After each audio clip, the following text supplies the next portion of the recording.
You've heard the story. A lonely, fading starlet overdoses in a locked room. Tragic end to a glamorous life. The official verdict? Suicide by barbiturate overdose. Case closed. It's all fucking bullshit. Bullshit. August 5th, 1962. Marilyn Monroe, 36 years old, found dead in her Brentwood home. The housekeeper discovers the body around 3 a.m. Police arrive at 4:25 a.m. The coroner rules it probable suicide by nambutol and chloral hydrate overdose. But the physical evidence? It doesn't just contradict the official story, it demolishes it. I was the first officer on scene, sergeant with the LAPD. When I walked into that bedroom, something felt wrong immediately. The scene was too controlled, too carefully set. She was lying perfectly straight, arms neatly at her sides. It felt entirely staged. Nobody dies like that from an overdose. You convulse, you thrash. You don't arrange yourself like you're posing for a photograph. And the room? Spotless. No water glass, no pill bottles on the nightstand. Everything was too clean. The locked room mystery wasn't locked from the inside. The window was broken from the outside to gain entry, but the glass shards fell on the wrong side. And Eunice Murray's timeline? It shifts every single time she opens her mouth.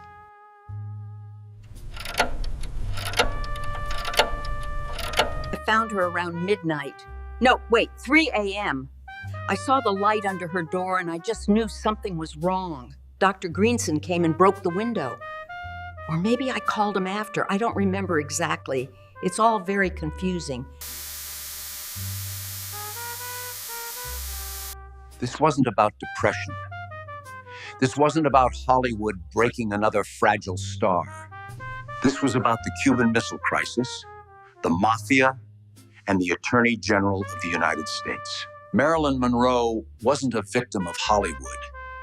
She was a casualty of the Cold War. Forget the star-crossed lovers narrative. The Kennedy brothers weren't Romeo and Juliet. This was a counterintelligence nightmare. And the man tracking every second of it? The director of the FBI, J. Edgar Hoover. I kept files on everyone. That's how you survive in Washington. Marilyn's file was particularly thick. We had surveillance on her movements, her phone calls, her associations. Why? She wasn't just sleeping with the president and the attorney general. She was a walking security breach with access to classified information and ties to organized crime. The woman was having pillow talk with JFK about Cuba while socializing with Sam Giancana's circle. Do you understand the implications? She was an unsecured intelligence leak in a cocktail dress.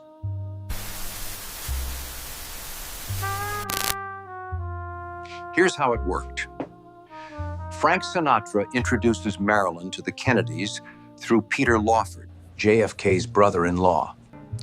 Sinatra also happens to be close friends with Sam Giancana, the Chicago mob boss, who the CIA was using to try to kill Fidel Castro. I was the facilitator. That's what they called me. Jack's brother-in-law, Frank's friend, the guy who threw the parties where everyone mixed. I introduced Marilyn to Jack at a dinner party in 1954, but things didn't heat up until later. By 1962, she was calling the White House constantly. She thought it was love. I knew it was leverage. When Jack got bored, Bobby stepped in to handle the situation. That meant cutting her loose, but Marilyn didn't take rejection well. The Kennedys thought they were so smart, using us to get elected, using us to try to kill Castro, then turning around and prosecuting us like we're criminals. Bob Kennedy's got his Justice Department breathing down my neck. While his brother's sleeping with the same girl I'm having dinner with at the Cal Neva Lodge. You see the problem? Marilyn knew things. She knew about the Cuba operations. She knew about the back channels. And she was getting emotional making threats. That's when people become problems. They made me feel special. Jack had this charm, this way of making you feel like you were the only person in the room. But then he'd disappear for weeks. Bobby was different, intense, serious. He'd talk about justice and changing the world. I thought maybe he actually cared. But when I started asking questions, when I wanted answers about what we'd discussed in private, suddenly I was unstable. Suddenly I was a problem to be managed. I kept notes. I wrote everything down. That was my insurance policy. If they were going to throw me away, I'd make sure the world knew who they really were.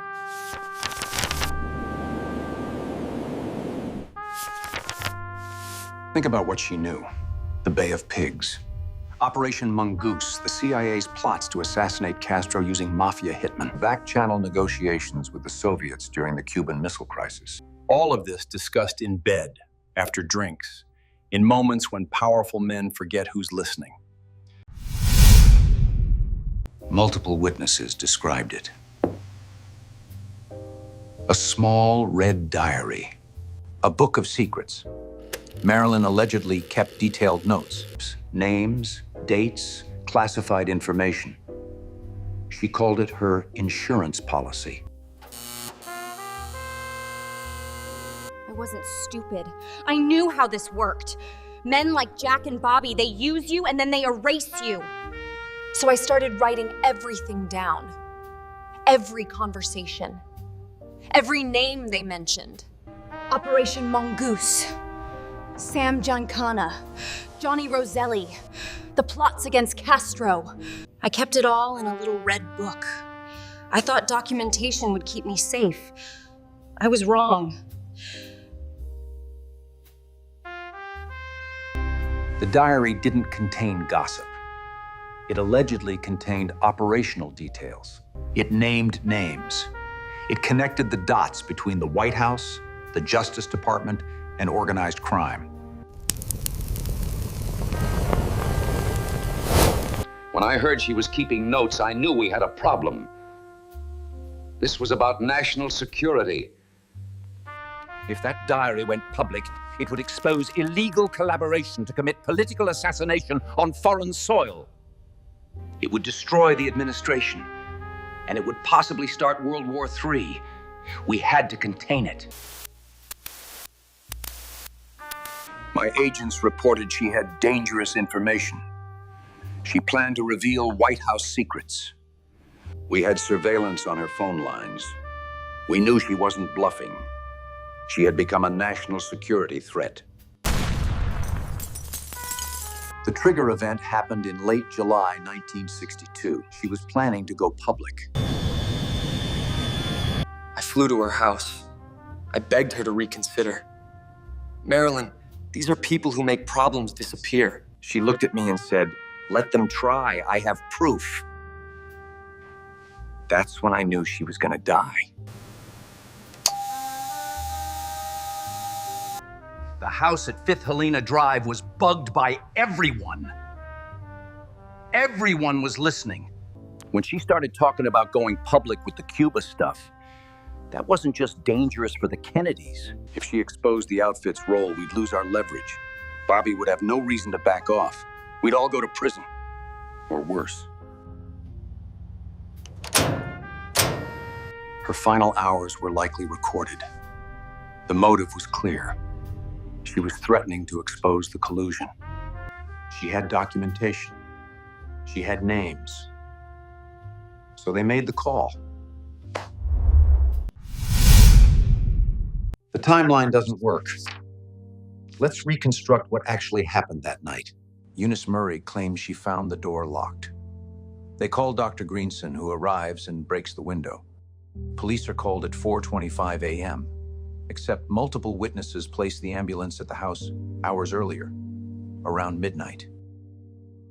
When I arrived at 4:25 a.m., I asked the housekeeper basic questions. Her answers didn't match the physical evidence. She said the door was locked, but there was no key. Phone records showed multiple calls to other numbers first. She kept changing her story. First midnight, then 3 a.m., then she couldn't remember. That's not confusion. That's coaching. Ambulance attendants later testified they arrived to find Marilyn alive but comatose. They began emergency procedures. Then men in suits arrived and ordered them to stop. The ambulance was sent away. When police arrived officially at 4:25 a.m., Marilyn had been dead for hours and the house had been cleaned. I performed the autopsy. If Marilyn swallowed 40-plus Nembutal capsules, where's the residue? Where are the yellow dye stains? Her stomach was completely empty. No pill fragments. Nothing. The drugs didn't get there through her stomach. I noted purpuric discoloration on the back, consistent with someone being held down. There was a suspicious bruise on her hip. And what appeared to be a fresh needle mark. My superiors insisted on the overdose verdict. The evidence was dismissed. I made calls that night. I was cleaning up before police arrived. I removed items from the house. The red diary? Gone. Documents? Gone. Anything that connected Marilyn to the Kennedys or the mob? Gone. I was the fixer. That's what I did. That's what I did. I washed the sheets before the police came. Dr. Greenson told me to tidy up. I saw men in suits going through the house. I was told to say she seemed depressed, that she'd been taking pills. They gave me the timeline to repeat. I didn't ask questions. I just did what I was told. The LAPD conducted no real investigation. They interviewed no witnesses from the mob. They didn't question RFK's alibi. They didn't investigate the ambulance call or the timeline discrepancies. The case was closed within days as probable suicide. I told my superiors it was murder. The scene was staged. The evidence didn't support suicide. But nobody wanted to hear it. The case was closed before it even opened. I was told to keep my mouth shut. So I did. For years. But I never stopped believing she was killed. The state didn't just kill Marilyn Monroe. They successfully rewrote history to make her look like a dumb blonde. The fragile starlet narrative became the official story, and anyone questioning it was dismissed as a conspiracy theorist.